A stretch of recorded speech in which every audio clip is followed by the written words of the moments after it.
Oh, it's my custom cruiser, got a bagger here and the ECU's gone. So basically we're fitting a Twintec TCFI Gen 6.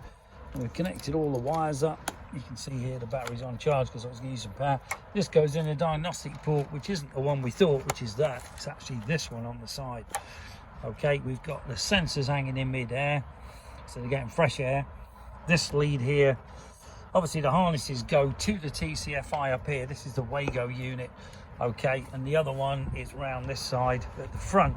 So these are the wideband sensors that basically are going to tune your bike as you're going along. And we've got the diagnostic thing here to plug in, which allows us to program it. Okay, so basically this is bolted to here, and this is we have to put a wire on pin 48. So this green wire here actually goes to pin 48 on the original ECU main plug. Okay, and then basically that's almost ready to go.